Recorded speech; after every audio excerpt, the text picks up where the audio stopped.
Welcome to The Explainer. Today, we're digging into a classic psychology study that turns our idea of persuasion completely on its head. It's all about a wild, counterintuitive secret to getting a yes, and it starts with getting a door slammed in your face. So let's start with a little puzzle. Say you need a favor from a friend. What's your strategy? Do you start small with something easy and then work your way up? Or is there a more powerful, kind of backward approach that works even better? Now, common sense tells us to use the foot in the door technique, right? Get a small yes and you're in. But what if the real secret is the exact opposite? What if you start with a request so big, so outrageous, that you know they'll say no? That's called the door in the face technique, and spoiler alert, it's incredibly powerful. To figure out why this works, we need to look at a deep, powerful, unwritten rule of our social lives. This is exactly what psychologist Robert Cialdini and his team decided to investigate way back in 1975. And they basically cracked the code on this one. Their whole theory hangs on this one idea: reciprocal concessions. It sounds fancy, but it's super simple. When someone backs down from a big request, when they make a concession to you, we feel this almost automatic social obligation to meet them halfway, to make a concession of our own. The researchers put it perfectly themselves. This rule creates this really strong pressure to return the favor. But it's not about returning a gift, it's about returning a compromise. They moved from their position. So the social script says, hey, now it's your turn to move from yours. In this case, moving from a hard no to a yes. But, is this just a nice theory, or does it actually work in the real world? Well, Cialdini set up some super clever experiments to find out. And the first question was really simple. Does this whole rejection then retreat thing actually get more people to agree?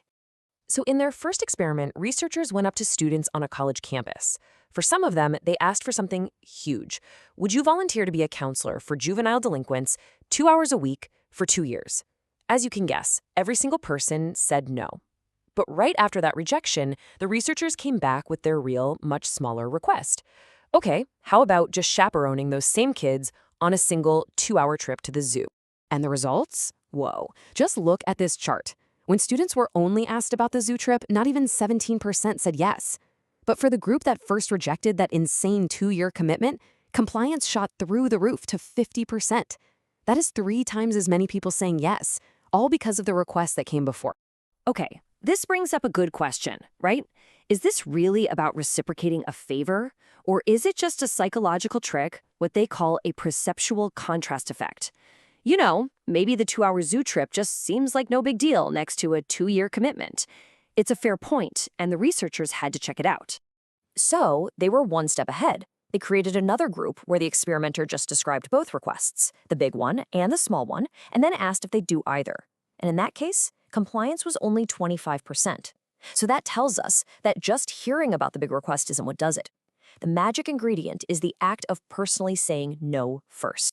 All right, so we know that first rejection is absolutely crucial, but the investigation didn't stop there. The researchers really wanted to isolate the true secret ingredient here. What if it wasn't about the concession at all? Their next experiment was designed to find out just that. Now, this is where it gets really, really interesting. They asked, does the concession have to come from the same person? Think about it. If this is truly about feeling like you owe someone for backing down, then it should only work if the person making the second, smaller request is the same one who made the big one. So they set up a new test. One researcher walks up, makes the huge request. The student says no. The researcher walks away. Then a totally different researcher, someone who seems completely unrelated, comes up and makes the smaller request. And boom, here it is. This is the smoking gun. When it was the same requester, compliance was up over 55%. But when a different person made that second request, the effect completely vanished. It crashed down to just over 10%. This is massive. It proves it's not just about the requests themselves. It's about the feeling that this specific person just made a concession to you. Okay, but hold on. There's one last suspect we have to consider. Maybe it's not about reciprocity at all. Maybe we just feel kind of bad saying no twice in a row to the same person, Maybe it's just about their persistence. To solve this final piece of the puzzle, they ran one more experiment. This time, the requester would ask for a small favor, let's say that 2-hour museum trip, and after they got an answer, they'd ask for another, equally small favor, the zoo trip. And the results sealed the deal. The classic door-in-the-face technique worked like a charm again, over 54% compliance. But just asking for 2 small favors in a row, it was way less effective. This proves it's not about being persistent. The request has to be a retreat from large to small. It has to feel like a real concession. So, what's the final verdict here? After all these clever experiments, the evidence is in and the case is officially closed.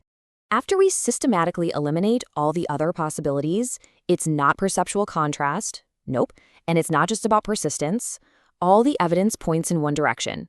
The incredible power of the door-in-the-face technique comes from tapping into our deep, ingrained social need to return a concession. And this isn't some small effect either. It is seriously powerful. When you average the results across all these studies, using this rejection then moderation strategy literally doubled the chances of getting a yes compared to just asking for what you want from the start. And get this, there's a fascinating side effect. The study points to other research that shows people who agree to something this way actually feel more satisfied with the final outcome. And why is that? Because they feel like they helped shape it. They weren't just following an order, they were part of a negotiation. So this is way more than just a sales trick. It's a fundamental part of our social wiring, a silent negotiation that's happening all around us, all the time. Now that you know the secret, where do you see this happening in your own life? And more importantly, how will you use it or spot when it's being used on you?